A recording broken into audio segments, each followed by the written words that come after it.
In a couple minutes I would like to share with you how to replace the cabin air filter on your lovely Volvo. Let's get started. If you're first time to the channel, please subscribe. We need T25 Torx head to remove a couple screws holding that passenger side bottom kick panel.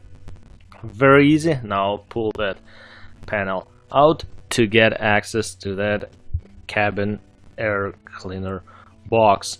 You can move passenger seat all the way to the back. Make sure you have enough room to work.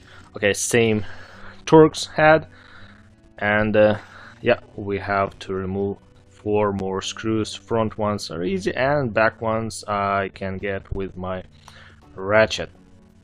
And yeah, to get access to the filter inside the filter box, okay, take that bottom cover off and pull the filter out.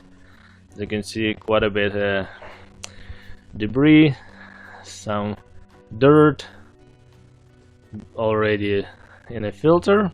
Pull that filter out, and yeah, time to replace that guy for sure. Yeah, as you can see, some pollen, all that good stuff there.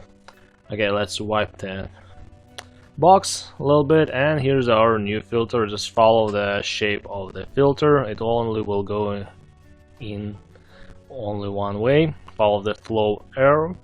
It's on the side. It's showing how air will flow, and yeah, pretty easy, pretty simple thing. And I would like to write a mileage when I replaced my filter. Then next time we will know. I would say it's good to replace them every year, something like that. Okay, slide new filter element in, like so.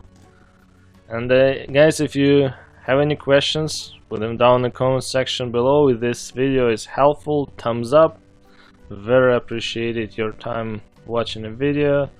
I have more interesting Volvo videos on my channel, and more videos are coming. Troubleshooting, diagnosis, repair, maintenance, all that good Volvo stuff. Volvos run forever. Put our old components back in place. Pretty easy, and assembly is always opposite to removal. Alright guys, thanks again for watching. If you would like to support my small hobby YouTube channel, go watch more videos. Bye bye.